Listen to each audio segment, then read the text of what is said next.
ಚಿಕ್ಕಬಳ್ಳಾಪುರದಲ್ಲಿ ಮುಂಗಾರು ಪೂರ್ವ ಮಳೆಯ ಬರ ಜೋರಾಗೇ ಇದೆ. ಬಿರುಗಾಳಿ ಸಹಿತ ಭಾರೀ ಮಳೆಗೆ ಟೊಮ್ಯಾಟೊ ಬೆಳೆ ನಾಶವಾಗಿ ಹೋಗಿದೆ. ಚಿಕ್ಕಬಳ್ಳಾಪುರದ ಗೌರಿಬಿದನೂರಿನ ನಾಮಗೊಂಡ್ಲು ಗ್ರಾಮದಲ್ಲಿ ಘಟನೆ ನಡೆದಿರುವುದು. ತಡರಾತ್ರಿ ಸುರಿದ ಬಿರುಗಾಳಿ ಸಹಿತ ಭಾರೀ ಮಳೆಗೆ ಅಂದ್ರೆ ಆಲಿಕಲ್ಲು ಸಹಿತ ಮಳೆಯಾಗಿದೆ ಅಲ್ಲಿ. ಹಾಗಾಗಿ 2 ಎಕರೆ ಪ್ರದೇಶದಲ್ಲಿ ಬೆಳೆದಿದ್ದ ಟೊಮ್ಯಾಟೊ ಸರ್ವನಾಶ ಆಗಿ ಹೋಗ್ಬಿಟ್ಟಿದೆ. ಟೊಮ್ಯಾಟೊ ಬೆಳೆಯನ್ನು ಬೆಳೆದಂತಹ ರೈತ ಮಂಜುನಾಥ್ ಕಣ್ಣೀರು ಹಾಕ್ತಾ ಇದ್ದಾರೆ. 10 ಲಕ್ಷ ಲಾಭದ ನಿರೀಕ್ಷೆಯಲ್ಲಿ ರೈತ ಮಂಜುನಾಥ್ ಇದ್ರು. 7 ಲಕ್ಷ ಆಲ್ರೆಡಿ ಇನ್ವೆಸ್ಟ್ ಮಾಡಿದ್ರು ಸಾಲ ಸೂಲ ಮಾಡಿಕೊಂಡು. ಆದರೆ 10 ಲಕ್ಷ ಬಿಡಿ ಹಾಕಿದ ಹಣ ಕೂಡ ವಾಪಸ್ ಬರೋದಿಲ್ಲ ಅಂತಹ ಪರಿಸ್ಥಿತಿಯಲ್ಲಿ ನಿರ್ಮಾಣ ಆಗಿದೆ. ಇವಾಗ ಅಲ್ಲಿನ ರೈತರು ಏನು ಹೇಳ್ತಾರೆ ಬನ್ನಿ ನೋಡ್ಕೊಂಡು ಬರೋಣ. ನಾನು ಒಂದು 2.5 ಎಕರೆಗೆ ಟೊಮೆಟೊ ಹಾಕಿದ್ದೆ.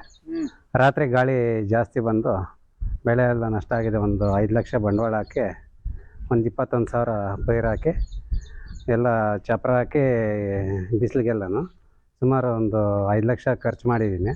ಇನ್ನೇನು ಕಾಯಿ ಬರೋ ಸ್ಟೇಜ್ 3ನೇ ಸಲ ಬಳ್ಳಿ ಕಟ್ತಾ ಇದ್ದೆ. ರಾತ್ರಿ ಇದ್ದಕ್ಕಿದ್ದಂಗೆ ಮಳೆ ಬಂದು ಗಾಳಿ ಜಾಸ್ತಿಯಾಗಿ ಎಲ್ಲ ಹಾಳಾಗಿದೆ. ಇವಾಗ ಕೈಗೆ ಬಂದಿತ್ತು ಬಾಯಿಗೆ ಬರಲಿಲ್ಲ. ಒಂದು 15ರಿಂದ 20 ಲಕ್ಷ ನಂಗೆ ಲಾಸ್ ಆಗಿದೆ. ಸರ್ಕಾರ ಇದ್ರ ಬಗ್ಗೆ ಕ್ರಮ ಕೈಗೊಂಡು ಪರಿಹಾರ ಕೊಡಬೇಕಾಗಿ ಮನವಿ ಮಾಡ್ತಾಯಿದ್ದೀನಿ. ಇದು ದಾವಣಗೆರೆಯಲ್ಲೂ ಕೂಡ ಮಳೆಯಿಂದಾಗಿ ಅಪಾರ ಬೆಳೆ ಹಾನಿಯಾಗಿದೆ. ರಾತ್ರಿ ಸುರಿದ ಭಾರೀ ಮಳೆಗೆ ಭತ್ತದ ಗದ್ದೆ ಸಂಪೂರ್ಣವಾಗಿ ನಾಶ ಆಗಿ ಹೋಗ್ಬಿಟ್ಟಿದೆ. ಕಟಾವು ಆಗೋಕೆ ಇನ್ನು 3-4 ದಿನ ಬಾಕಿ ಇರುವಾಗಲೇ ಮಳೆಯ ಬರೋಕ್ಕೆ ಭತ್ತದ ಗದ್ದೆ ನಾಶ ಆಗಿ ಹೋಗ್ಬಿಟ್ಟಿದೆ. ಹರಿಹರ ತಾಲೂಕಿನ ಹಲವೆಡೆ ಬೆಳೆ ನೀರು ಪಾಲಾಗಿ ಹೋಗ್ಬಿಟ್ಟಿದೆ. ಹರಿಹರದಲ್ಲೇ 100ಕ್ಕೂ ಹೆಚ್ಚು ಎಕರೆ ಪ್ರದೇಶದಲ್ಲಿ ಬೆಳೆದಂತಹ ಬೆಳೆ ಹಾನಿಯಾಗಿರೋದು. ಲಕ್ಕಶೆಟ್ಟಿಹಳ್ಳಿ, ಕಮಲಾಪುರ, ಭಾನುವಳ್ಳಿ, ಕುಣೆಬೆಳಕೆ ಸೇರಿದಂತೆ ಹಲವೆಡೆ ಭತ್ತದ ಬೆಳೆ ಸರ್ವನಾಶ ಆಗಿ ಹೋಗಿದೆ. ಕೆಲವೇ ದಿನಗಳಲ್ಲಿ ಕಟಾವು ಮಾಡಬೇಕಿತ್ತು ಭತ್ತ. ಅಕಾಲಿಕ ಮಳೆಗೆ ಅನ್ನದಾತರ ಬದುಕು ಸಂಕಷ್ಟಕ್ಕೆ ಬಂದಂತಾಗಿದೆ. ಕಟಾವಿಗೆ ಬಂದಿದ್ದ ಬೆಳೆ ನಾಶ ಆಗಿ ರೈತ ಕಣ್ಣೀರು ಹಾಕ್ತಾ ಇದ್ದಾರೆ. ರೈತರ ಪರಿಸ್ಥಿತಿ ಹೇಳತೀರದಾಗಿದೆ. ರೈತರು ಏನು ಹೇಳ್ತಾರೆ ಬನ್ನಿ ನೋಡ್ಕೊಂಡ್ಬರೋಣ.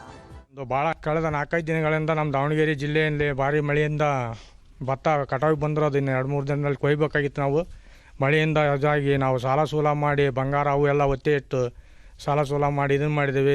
ಸರ್ಕಾರ ನೋಡಿದ್ರೆ 6,000 ರೂಪಾಯಿ ಕೊಡ್ತೈತಿ. 6,000 ಪರಿಹಾರದಾಗ ಏನು ಬರ್ತೈತಿ? ಈಗ ಭತ್ತ ಕೊಯ್ಯೋಕ್ಕೂ ಬರೋಂಗಿಲ್ಲ. ಈಗ ನೆಲಕ್ಕೆ ಬಿದ್ದುಬಿಟ್ಟಿದೆ. ಹಾಗಾಗಿ ನಾವೇನು ಸಾಲ ಸೂಲ ಮಾಡಿ ಈಗ ಎಂಡ್ರ ಕೊಳ ತಲೆ ಸತಿನೂ ಒತ್ತೆ ಇಟ್ಟು ತಂದು ಹಾಕಿದ್ದೇವೆ. 35ರಿಂದ 40,000 ರೂಪಾಯಿ ಪ್ರತಿ ಎಕರೆಗೆ.